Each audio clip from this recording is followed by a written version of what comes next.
What is going on, Ape Nation? So I just ran across some video footage that you're not going to want to miss, and we are going to get right into this footage just as soon as you go ahead and smash that thumbs up button so that YouTube shares this video with as many apes as possible. And for the love of God, if you're not subscribed yet, please go ahead and do so, because Ken Griffin does not want you to. I'm just kidding. It's because I drop wonderful content just like this every single day. Anyhow, let me go ahead and give you a brief rundown of what you're about to watch on this channel. And it's, okay, it's an interview. And it's the greatest interview I've ever watched in my life. You know how Charles Payne has been bullying Gary Gensler into getting on his show and doing an interview so that Charles Payne could ask him all the hard questions? Well, this isn't that interview because it still hasn't happened. But, unfortunately for Gary Gensler, he was dumb enough to agree to an interview with Jon Stewart. Now, I'm not sure what Gary Gensler was thinking or what he thought he would be asked. I'm pretty sure he didn't have the questions in advance because these are definitely questions that Gary Gensler does not want to be answering. So, again, I'm not sure why in the hell he agreed to this interview, but good Lord. The hard questions that we needed to be asked, that we needed someone to ask Gary Gensler on TV, well, they've finally been asked by Jon Stewart. Now, the name of the show that Jon Stewart is now hosting is called The Problem with Jon Stewart. And as the name would imply, there's a problem. There's a problem with the SEC. There's a problem with Gary Gensler not doing, well, anything. There's a problem with the SEC and Gary Gensler both not doing anything. So Jon Stewart literally slams Gensler here, and it's freaking hilarious. This is a must-watch, so please watch the entire freaking interview because you will not be disappointed, and I will see you guys in the next video. Is the SEC the best system to do this? I think the American public kind of gets it, that the system is not fully working for them. That's right. Oh, yes. I believe okay. That's true. All right. The Apes exposed something really interesting.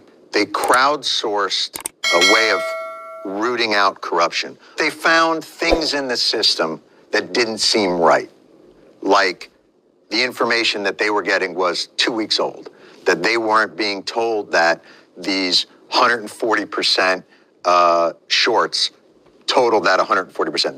They knew there was a short, but they didn't get that information until later, and they didn't get the information to the extent of it. And doesn't that show that disclosure and transparency are not functioning to the protection of investors? I'm not saying this is without its challenges. There are real challenges.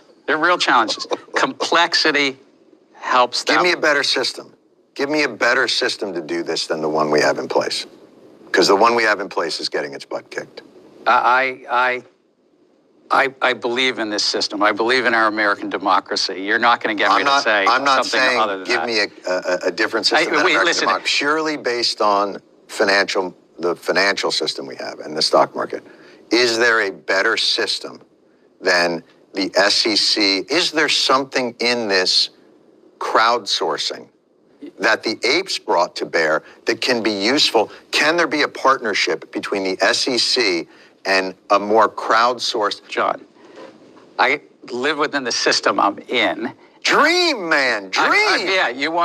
I'll dream, but I also want to get things done. I want to get things done on behalf of the investing public. Have you thought about, outside of the bureaucracy, is there something that could help you be more agile? So I would say, and a compliment goes to Senator Grassley from Iowa.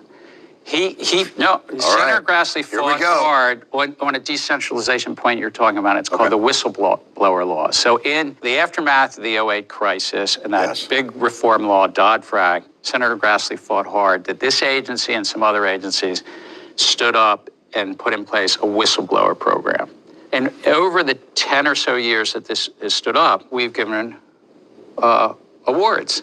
That's a crowdsourcing, decentralized. What do we need to do? And is the SEC not enough? You know, if you look at the past 10 years, right, or the past 20 years, the SEC very rarely will send something and recommend it to the DOJ for prosecution. That 2008 financial crisis. That's not true. I mean, we bring about 700 750 enforcement cases a year, and I can give you the exact figures, but a whole chunk of those are also joint criminal investigations. Right. You know, with all the financial shenanigans that have gone over the years, the only person we've really brought to heel is Martha Stewart. And that's got to tell you something about just how tilted this thing is. I've forgotten a little bit about Bernie Madoff, but... Well, speaking of Bernie Madoff, who came up with payment for order flow? Yeah. Right. No, I understand, but he did serve his time in jail and everything. One guy and one woman. Generally, it seems like people don't go to jail for financial crimes. They pay fines. I think that's a fair statement. That's fair. But generally, the Department of Justice has the criminal authorities. Understood. We have the civil. That's right. And on the civil side, more than 50% of the fines levied from SEC judgments are not collected. There are less financial judgments that are levied now than there were 15 years ago. It doesn't seem like the SEC has the ability to keep up. Is there anything that you would think could bring more teeth to the SEC in terms of accountability that would be more of a stick? I think what we can do is bring important cases that are sort of high-profile cases that show people, no, you're over the line. It could be accounting fraud. It could be insider trading. But is there something that would be more of a deterrent? More of a deterrent is bars where individual accountability.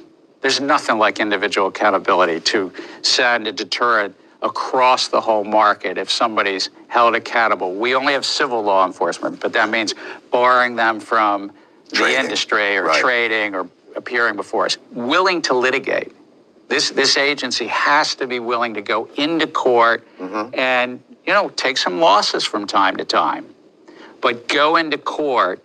Right. I think all of those things, but it's trying to use high-profile cases to bring folks back on the right side of the line. And also, I would say, a focus on gatekeepers, the accountants, the lawyers, the underwriters, and so forth.